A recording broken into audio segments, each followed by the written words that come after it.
great people of the world. I am glad to be back up in here. I haven't been on this bad boy in a minute, but due to the circumstances, I had to come back and just share my thoughts on what's going on in the world. So I'm gonna just get straight into it, guys. Man, we got a good one. So let's just break it down. Let's just start off. So Reddit, right? Anybody knows what Reddit is? Don't know what Reddit is? Basically, Reddit is basically a place on the internet where there's a conglomeration of all kind of interests, different interests. There's all different kind of topics, all different kind of things that people can get into on Reddit. Um, you can meet people on Reddit. You can discuss things with people on Reddit. You can have, little groups in on Reddit. It's a lot that goes on Reddit. Okay.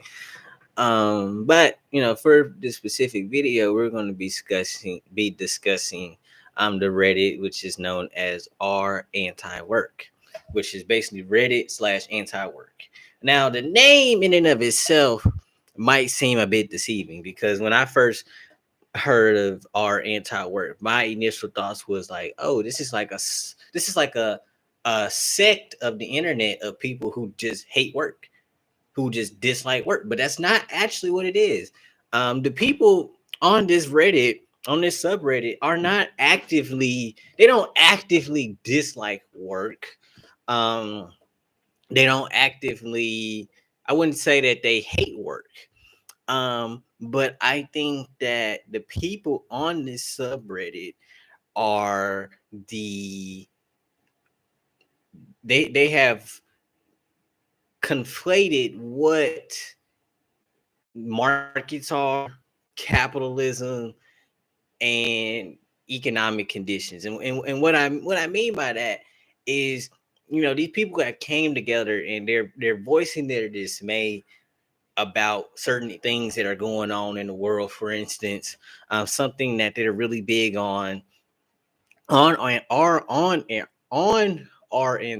slash anti work is to be paid a living wage. But see, the issue with that is just to make that statement in and of itself, and to say that I would like to be paid at minimum wage, that is a very vague statement, and it is a very complex question that has a very complex solution and has a very complex cost that is associated with it.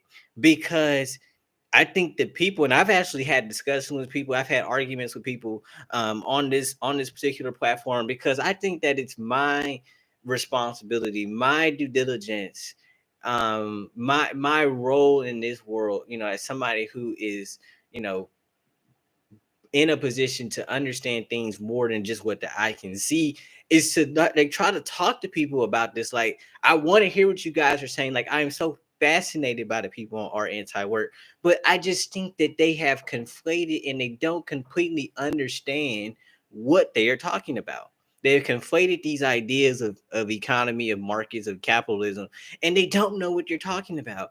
And they have gathered on this platform, and they are speaking to the masses of people. They were actually, there was a moderator speaking on behalf of the subreddit. Actually, he was just on Fox News.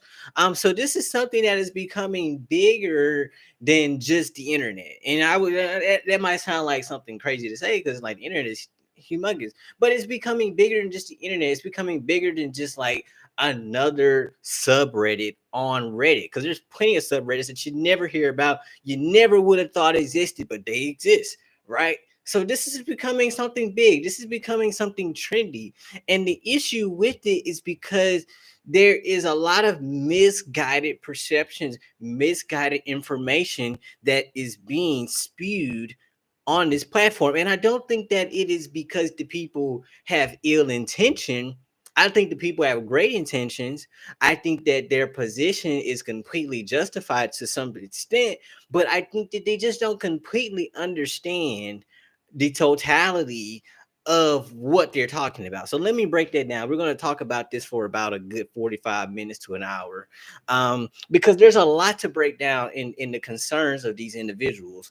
And I hope that through this live, even though nobody's watching it right now, that if you're watching this later, like this is something that can serve as like a great podcast, if you would, on this particular topic. So today's workforce, right?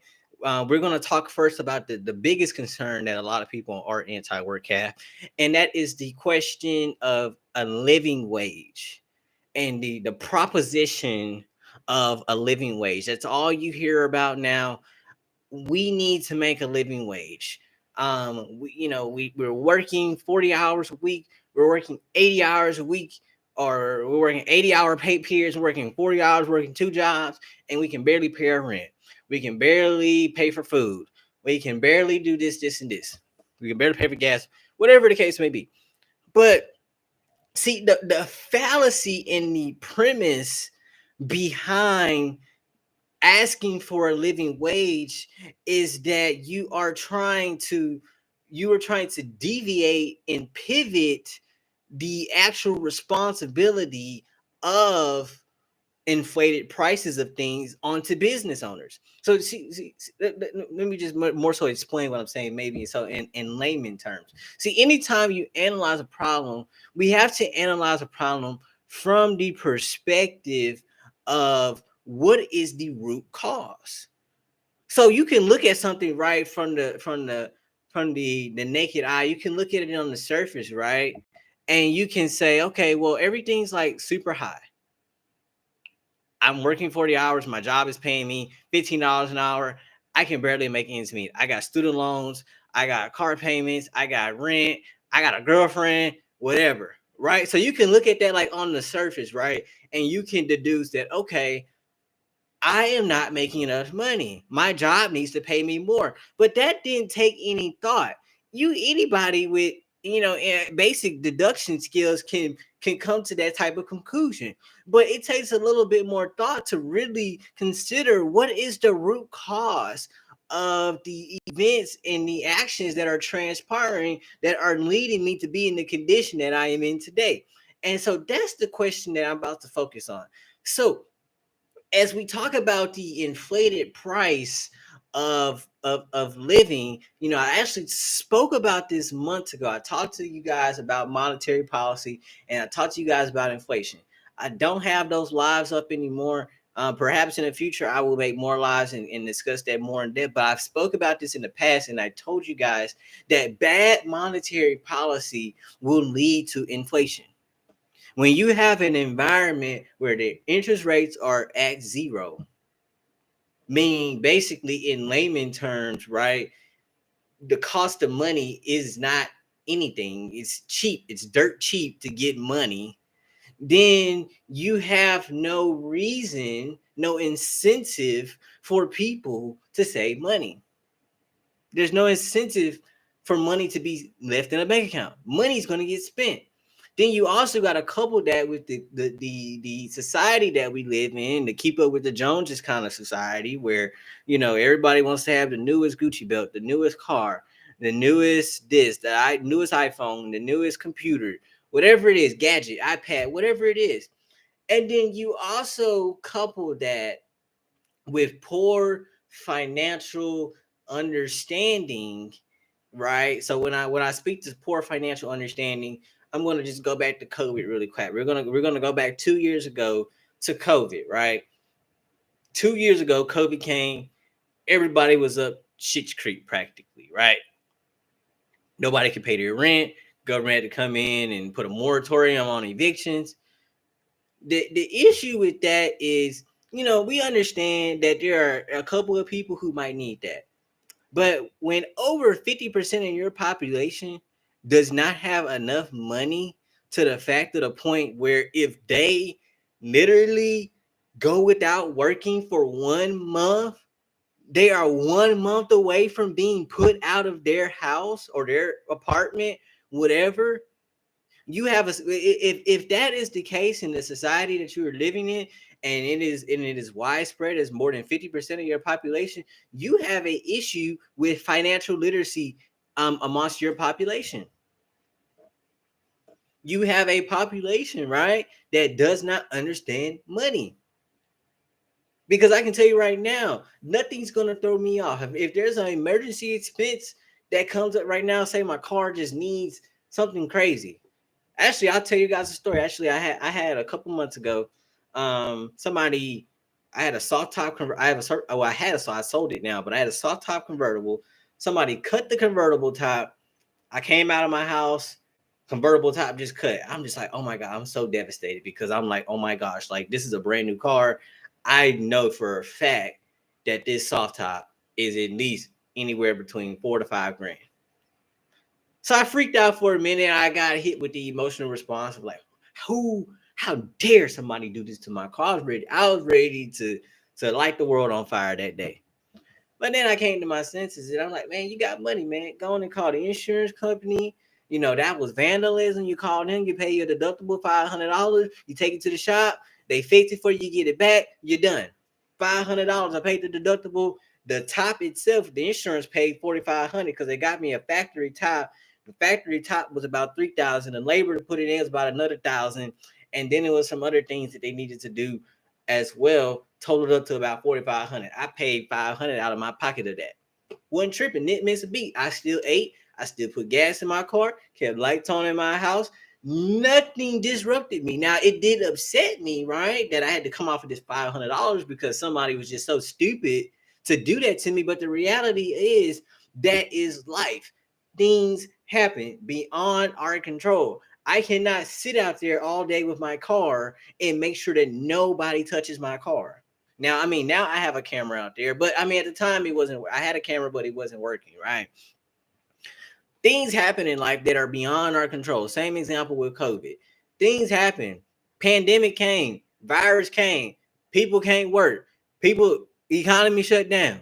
But just because the economy shut down, just because things happen in life that you cannot control, that does not mean that you as an individual should shut down as well. You should have money to say something happened. Okay, I know I can pay about 2-3 months worth of rent. I know I can pay my car payment about 2-3 months. I know I can float my utilities and whatnot for the next 2-3 months. I'm not tripping. Okay, I can't work right now, but I'm not in a bind where in the next 30 days, man, I gotta figure something out because I'm gonna be homeless if I can't make this next payment. That's not living. That's not living. And you got over 50% of the population in the United States who live like that.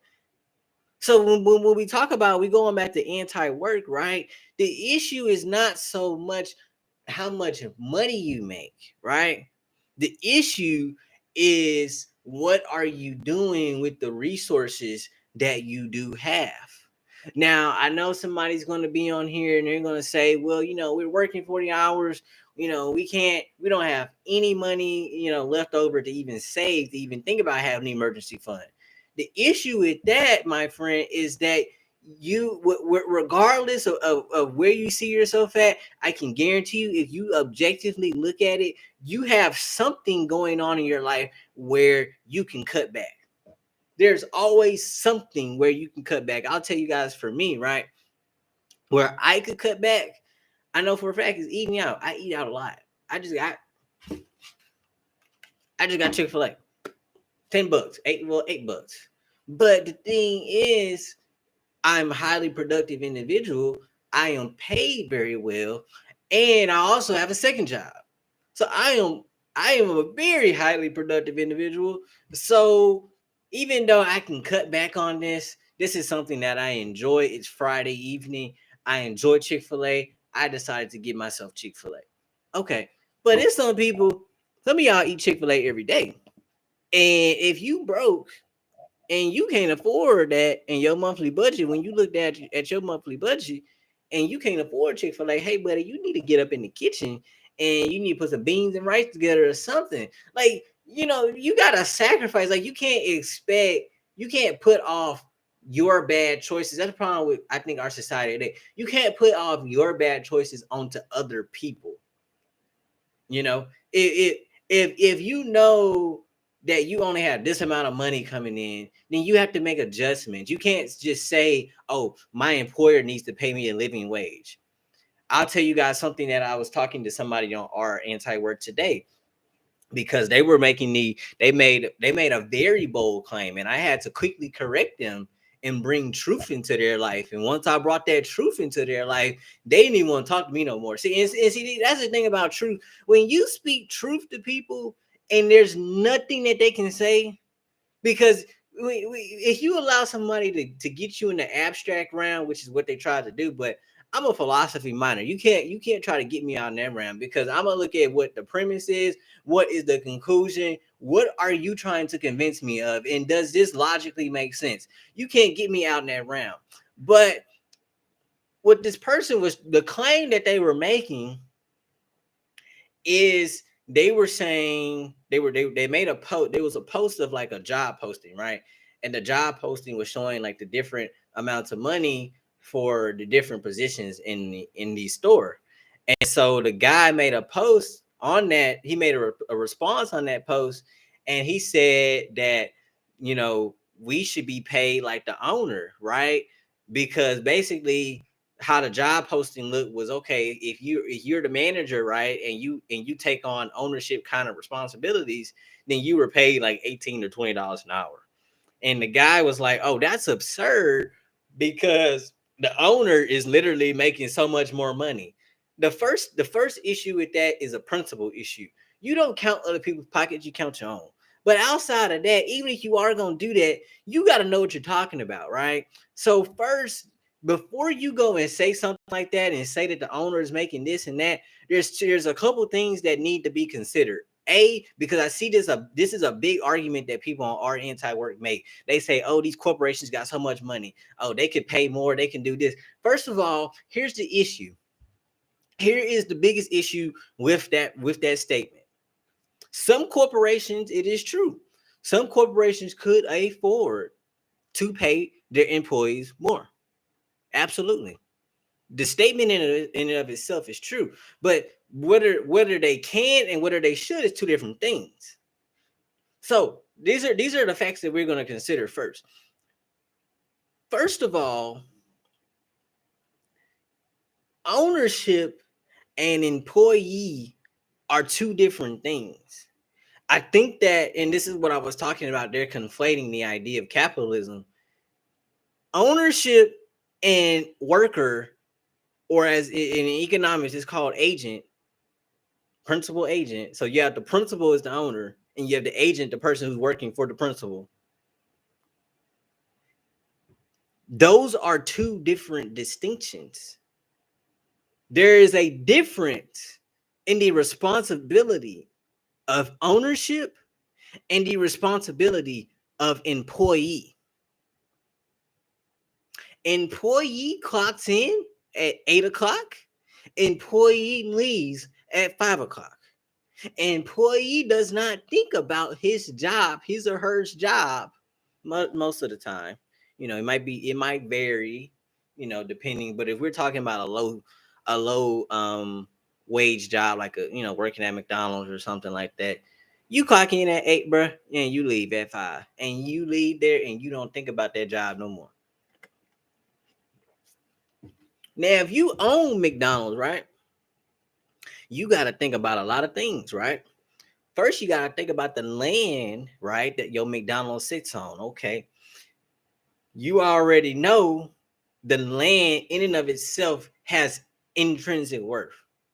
And any land in the United States, don't matter where you're at, it has intrinsic worth. And guess what? The government has decided that because it has intrinsic worth, you are going to be taxed in the form of property taxes. So you have to take that into consideration. If you're an owner, you got to think, okay, well, I need this business to make enough money so that I can keep it established at this particular location. Because if I don't pay my property taxes, or even if you don't own the land, if you're leasing, you have a lease, you're paying rent. If you don't pay your taxes, or if you don't pay your lease, your rent, your business cannot be established in a location where you do not have a right to occupy it. And the government has said that you never totally own your property, because if you do not pay your taxes, the property is subject to being taken from you. Even you can have a full deed, you could have paid it off in full from the bank. Doesn't matter. The government still holds a particular ownership over that property, and they will take it from you if you do not pay taxes. So if you're a owner, you got to worry about, okay, I need to make enough property taxes. I need to make enough money to make property taxes.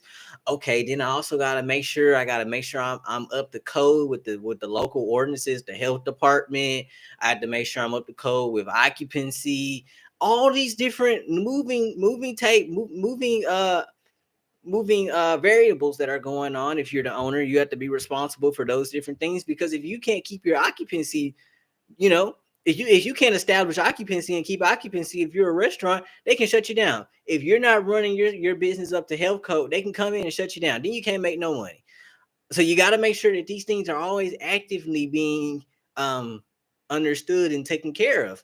Okay, then we're just talking about on the government side of things. We're not even talking about, let's say that you got a loan out for the business. Maybe you got a loan of credit out because you took a loan of credit out. You came out half the pocket. Maybe you own the land, but you don't own the actual franchise. That happens a lot of times. So you could still have a line of credit out for the franchise. So you got to pay that line of credit. You got to make sure that this business is making enough money to pay the line of credit. You got to make sure it's making enough to pay the property taxes. And then not only that, as the owner, you have total responsibility over what is happening at that property, at that location at all times. Any of your agents, right, employees, they do something stupid, you responsible for that as owner. You get sued, you responsible for that as the owner. So it's a lot of different responsibility that goes into ownership. Whereas an agent, an employee, is insulated from those types of issues. You don't have to worry about paying a mortgage back on it. Let's say you own an apartment complex. You don't have to worry about paying the mortgage back on the apartment complex. You don't have to worry about, okay, I need to make sure I got enough tenants in here to make sure that, I can keep the cash flow going, I can keep the property going, make sure I get all the taxes paid for, make sure I'm up to code with the local government, make sure this and that. You don't have to worry about that as an employee. So there is a distinction between ownership and being an employee. So you can't sit up here and say, right, that I want to make what the owner makes. Realistically, a lot of people who own businesses do not take money out of the business. A lot of times they may only take 20, 30. I know a person right now, they probably only take $20,000-$30,000 out of their business a year. They only live, that's what they live off of. The rest of that is funneled and kept in the business to keep it going, to pay the expenses, to invest in newer upgrades, whatever the case may be.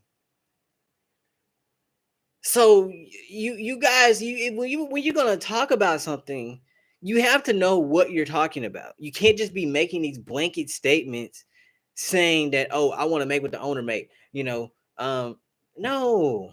you're not even taking the same risk that the owner is taking. The owner is taking on a tremendous risk. Tremendous risk. You're not even taking on that risk. What risk are you taking? If you work at McDonald's, you're taking very minimal risk. And they manage that risk. If you follow McDonald's policies and procedures so far as using the different machines and whatnot, cooking and using the frying machine and all that whatnot, you follow their procedures, that risk that you are exposed to is managed. So you're not taking you're taking very minimal risk, and the minimal risk that you are taking is being managed, not because of you. So that's something that our anti-work, I plead with you guys to understand. You can't look at businesses as like ATM machines that just make money and can just give all the money away.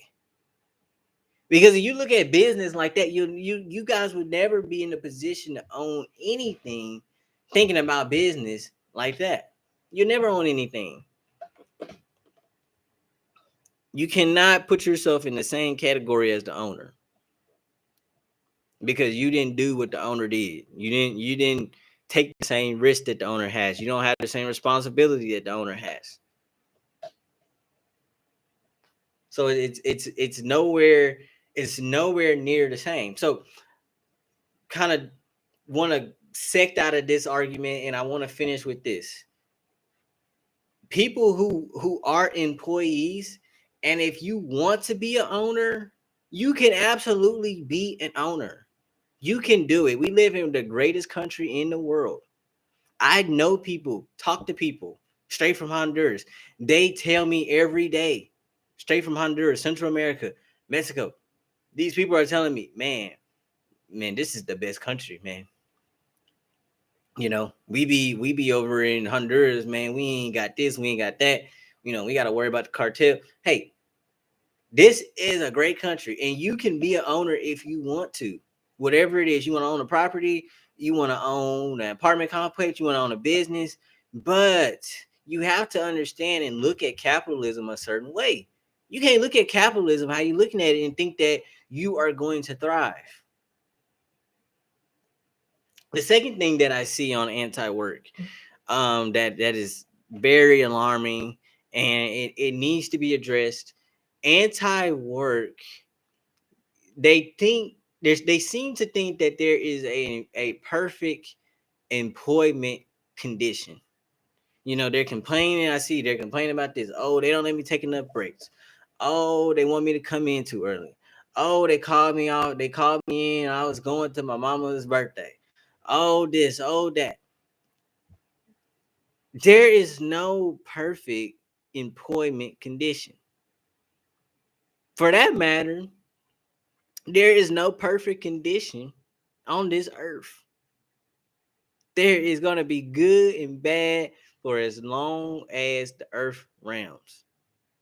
If you think you're going to work at a job and everything will always be good, you are fooling yourself. It's not going to work like that. It's not. So people from RAntiwork,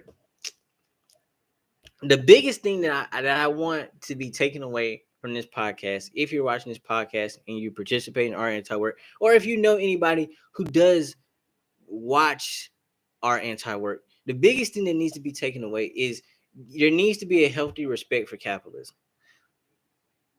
There needs to be a healthy respect for capitalism. You cannot demand that business owners pay you, quote unquote, a living wage. They have no responsibility to do that. You cannot construe bad socioeconomic conditions, right? Which is what we're in, because we have bad socioeconomic conditions because of inflation. You cannot construe that with demanding higher wages. What you need to go do, the most just thing to do, would be to go march down to your local government, your state representative, your United States congressperson, and you need to go chew their ass out, because they're the reason why this is happening. You need to go talk to Jay Powell and at the Federal Reserve. Y'all need to go write everybody who got a pen and some paper and a postage stamp needs to be mailing Jay Powell, because he's the reason why inflation is crazy. He is the reason.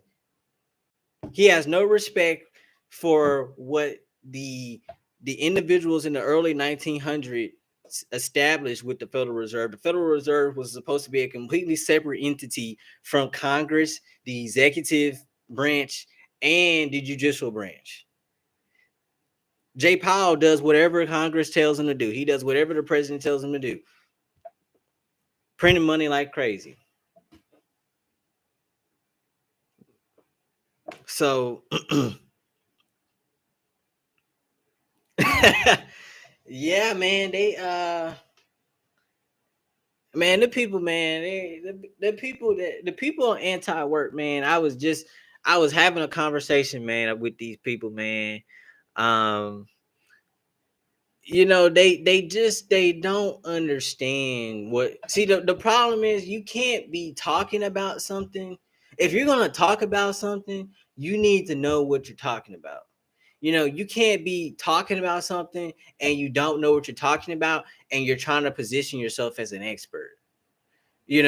Because people who know about what you're talking about can easily identify and see that you don't know what you're talking about.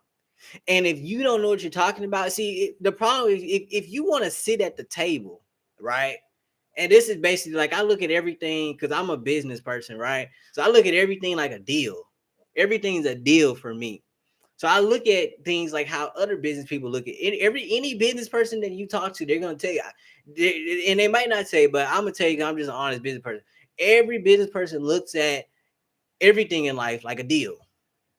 And so in deals, the biggest aspect of a deal, Braden, is leverage, right? So this is how business people look at you. When you come to me, I'm looking at and I'm analyzing your position and your leverage. Like and it's a big part. Like business is not about like being best friends and like having a good time. Like we can do that after we done made this deal, but as I'm in this deal, I'm looking at what position are you in to be talking to me about what you talking to me about. Like what position are you in to be trying to extract what you trying to extract from me. That's how business people think. So for the people in our anti-work, like you number one, you're coming to the table, you're coming to the deal with nothing in the table. You can't come to the table, you can't come to the deal with nothing. It's no different than if you want to go buy a house. They gonna tell you, hey man, I need 3 to 5% down. You can rarely buy a house with zero down. Rarely. In any deal that you make, you gotta come to the table with something, right? And these people, when you listen to them and you read what they're saying, they're not coming to the table with anything that's going to entice a business person to want to pay them more. Because, and this is a big part that anti-work also misses. Pay is not based on, we're not going to pay you just because we want to, you're not going to get paid just because, oh, hunky dory, like let's pay him $35 an hour. No, pay is based on productivity. So if I'm a business person and you come into me and you telling me that you want me to pay you $35 an hour, I'm gonna look at you upside your head and think you crazy. Bruh, hold on. Half the time you hear you complaining about being here, you barely do the job, the basic functions of the job, let alone going above and beyond. You're always calling out every other Sunday. You're talking about you gotta do this, but you want me to pay you $35 an hour, bro?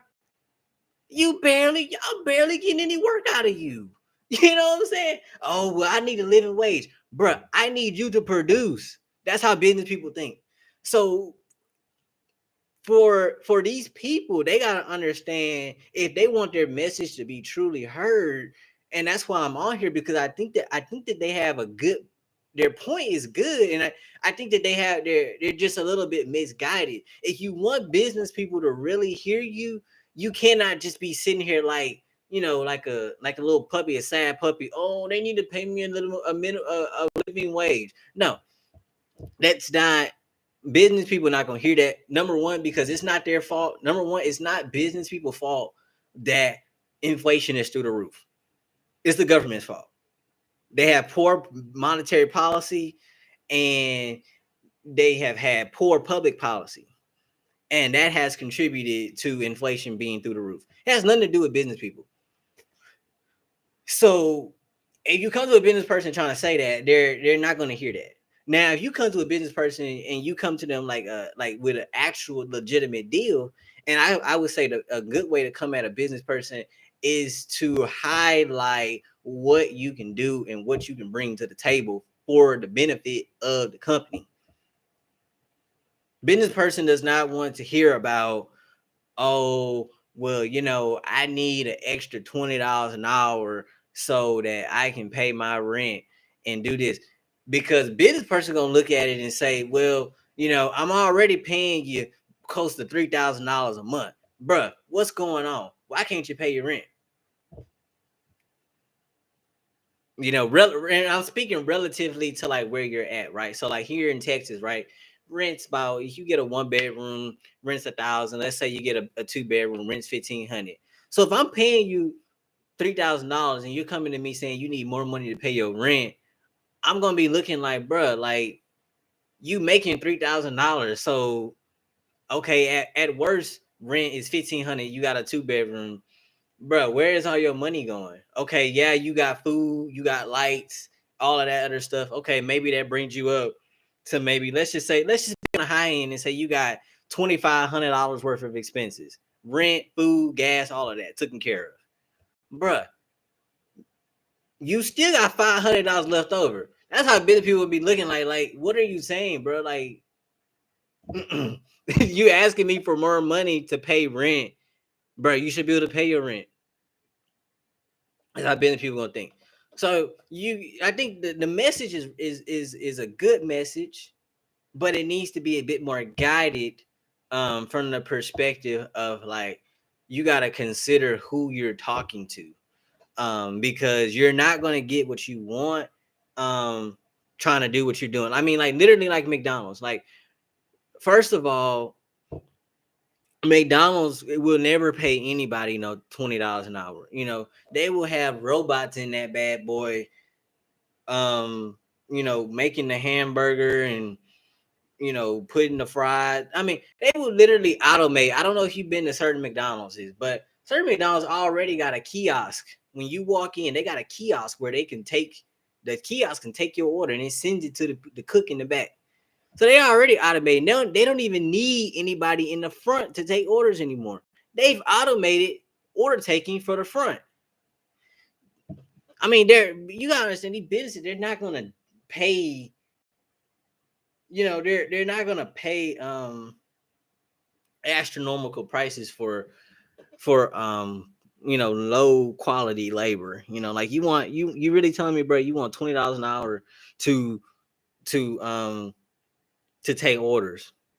Like, come on now. Like, you got to bring more to the table. Like, you got to tell the owner, man, hey, man, I'm going to be up in this bad boy. I'm going to run this McDonald's for you.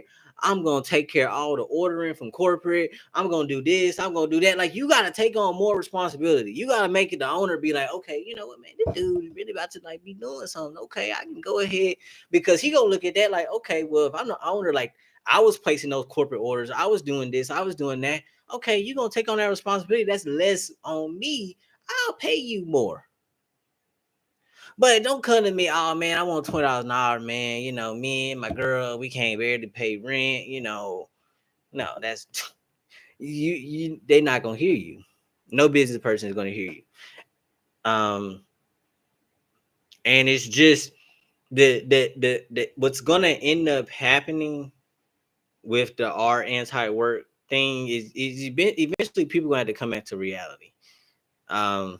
People gonna have to come back to reality, and they're going to have to realize that you in a free market, you are paid in accordance to what you are worth. In a free market, in a capitalistic society, you are paid based on what you are worth. And that's not to say like in an arbitrary sense, like, oh, if you're black, like, oh, you're only worth this much, or oh, if you're white, like, no, it's not an arbitrary sense, like stuff like that.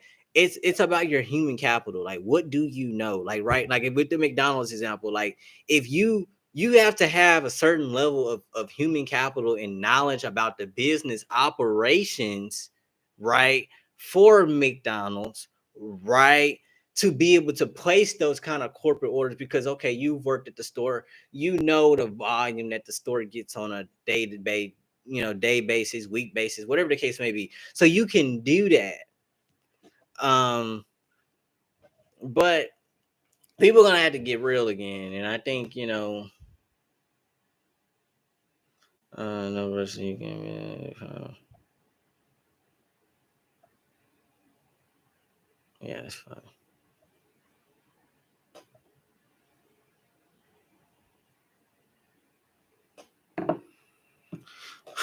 But yeah, man, RAntiwork, man, them people, y'all really have a really great message, right? I think you guys are doing really good. But I think that you guys are just a bit misguided, and I hope that this podcast was able to kind of help out with that. Now, I'm open to discussion because maybe perhaps I could be wrong on some aspects. I'm open to like a engagement and dialogue back to back. But overall, like if there's one thing that I want people to get out of this podcast, in regards to like work and capitalism and this and that, is you want to maintain capitalism. You don't want to be a socialist. You can't just pay people a quote unquote living wage just because of uh, rising economic conditions. Because then that will conflate the whole capitalistic process.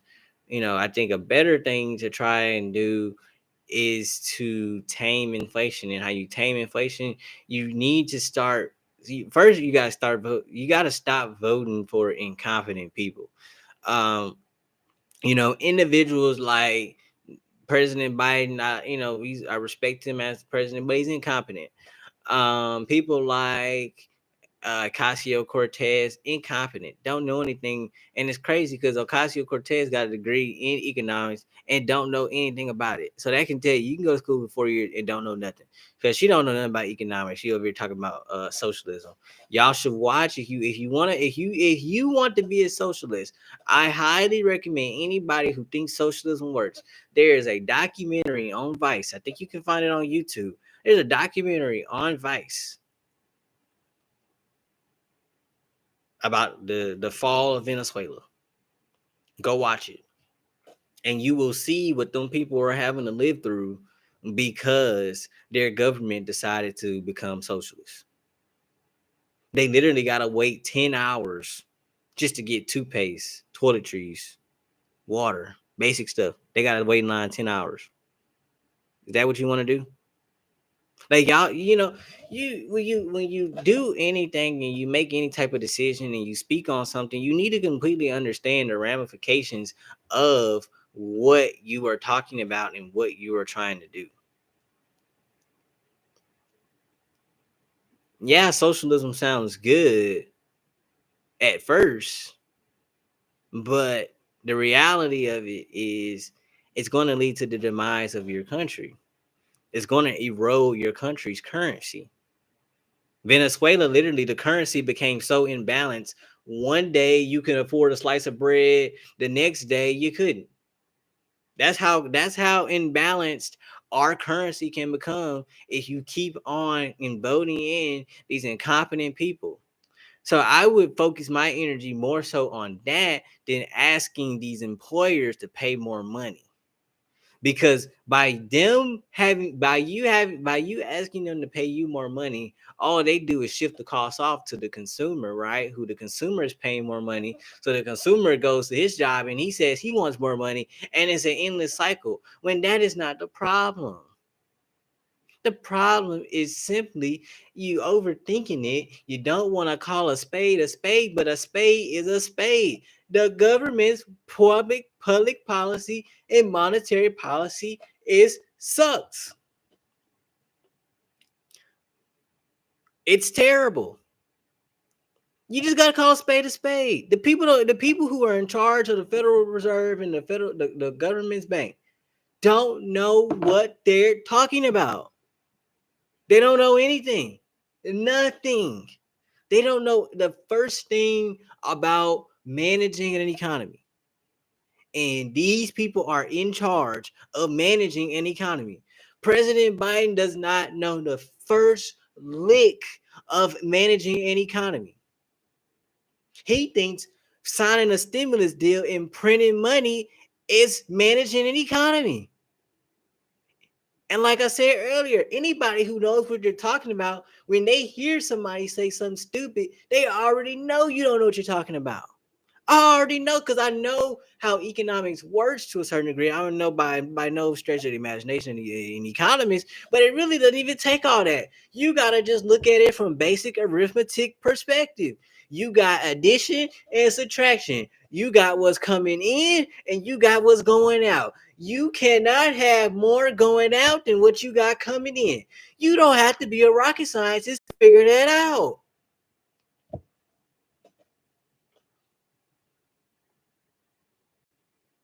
I digress though. Y'all make this stuff more complicated than it really gotta be. It's really simple. Write your congressperson, write your state representative, Write your local representative. Write your house member. Tell them to resign. You just need a complete reset. Because most of the people are completely incompetent. They don't know what you're talking about. They have no wisdom whatsoever. And y'all keep voting these people in. And then it's just like you think you can't start off something bad. Something bad can never have a good ending. Something that started off bad can never have a good ending. It's no different than if you was to date a woman or you was dating a man. You seeing all these red flags and you just ignoring them. You're like, oh, that's nothing to worry about. And then all of a sudden, it gets worse, progressively worse, worse, and worse. Then you all surprised when they doing you like this. You saw the red flags when it first happened. Why did you sit up here and continue? It's the same thing with the government. Vote these people out. They are the reason why you're paying $4 at the gas station. They're the reason why your grocery cost has literally tripled. Vote these people out. Get them out. They don't know enough about what they're talking about to be in the positions that they're in. Get them out of there. I can't stress this enough. This is not even about wealth redistribution. This has everything to do with bad monetary policy, right? And then people don't know how to manage their finances. No, you don't need a new car. I was talking when I was teaching. I had a coworker. This lady went to a private university, a prestigious private university. I mean, she could say she went to one of the most prestigious private universities in the country. She had a car. She had a luxury apartment. Bro, after all those three things, you broke. Two of them you didn't need. I'd argue three, but two of them you really didn't need.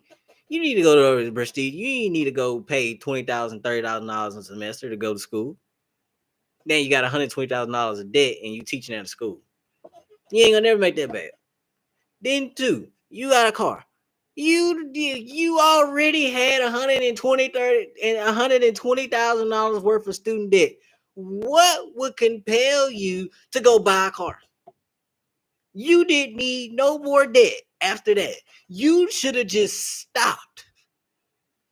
You should have stopped. But no, I went to college. I went to school. I deserve a new car. No, you don't. You should have kept driving in the hoopty you were driving, and you should have been happy. And you should have been trying to pay down that big old massive student loan debt that you got. Then you say, okay, well, I can't live around just normal people. I gotta live in a luxury complex. I gotta pay $1,500 rent so I can leave my trash outside my door and have a porter come pick it up. Bruh, y'all people, y'all don't understand. Y'all living above y'all means. You need to go stay at a normal apartment complex where rent is maybe $800-900. No, you ain't got no porter coming to pick up your trash. No, you might not have a swimming pool. No, you might not have this. You might not have that. You might not have covered parking. You might not have a gate. You might not have all these things, but you got a roof over your head. Y'all got to start getting realistic. Now, I'm not saying this constitutes the masses of people, because I do know that there are some people who legitimately are doing everything I say and they still can't make ends meet. But that doesn't consist of a large portion of the society. That is, maybe we're talking 10 to 20% of people that are like that. Over 50% are like what I'm talking about. Y'all living above y'all mean. Y'all buying Teslas, going to prestigious universities on student loans. Y'all crazy. And then when you get out and you can't make no money because you didn't win and majored in something that, number one, don't make money, then you want the government to forgive your debt, which is stupid in and of itself, because the government forgive your debt, all they going to do is add it to their balance sheet. And guess what that's going to do? Create more inflation. They can't you cannot make money just disappear. That's what I guess y'all think you can't make money disappear, y'all. I'm trying to tell y'all. Somebody has to pay. Somebody has to pay. Let me tell you, and I'm gonna tell you why you can't make money disappear. All the money that the U.S. government has borrowed, they've lent out on treasury bonds. Now, let me break down really fast what a treasury bond is. Treasury bond is basically a promissory note to pay. Basically, what the treasury bond mean is it says to the world, I need money, and I'm willing to pay you 2 or 3% a year in exchange because I need money now. So you give me this money, I'll give you 2 or 3% back on your money that I'm lending from you today. So guess what? There's countries all around the world because they stupid too. They think the United States is a reputable, safe place to put their money. So they went and bought these treasury bonds like idiots, right? They gonna want their money back. You know, they gonna want their money back. China got probably at least a good 5 trillion out of that debt. You think China gonna sit with oh I you know the U.S. go to China and say, hey, we can't pay this debt. China gonna be mad as hell. We want our money. You can't make money disappear, y'all. That's what I'm trying to tell you. You still don't forget it. It's stupid. You can't make money disappear. Somebody is gonna pay, and you can't put that responsibility on the wealthy people because they will leave. First of all, it's unfair. It's unjust from a moral perspective. Why should I have to pay for somebody else's bad decisions? That's basically what you're telling me. So from a moral perspective, it doesn't sit well, first of all. Then number two, when you got money, you got options. Let me say that again. When you got money, you got options. You can leave. You don't have to stay here and be subject to this. And then what you gonna do with when all the $1 million corporations and $1 billion corporations who got all the money over here, they leave and they say, man, screw y'all. We going somewhere else. Then what you gonna do? You got no tax base. You ain't gonna get no money then. So you can't be unjust and unfair to the wealthy individuals in this country because number one, the wealthy individuals know they do not pay the most taxes, but they take on the most risk, they take on the most liability, they take on the most responsibility, and you're paid because of that. You're paid because of that. You're compensated. Why? Human capital. That's how capitalist system works. The worker is never gonna make what the owner makes. Never. Because you didn't do what the owner did to get it started. So y'all need to stop thinking that you should make what the owner makes. No, you don't need to make what the owner makes. You should work hard. You should be diligent in whatever you do. And you use whatever you're doing as a stepping stone.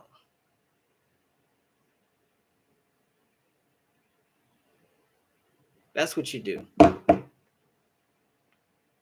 But no, y'all don't want to use these jobs as a stepping stone. Y'all want to stay there forever. Y'all want them to pay y'all $30 an hour.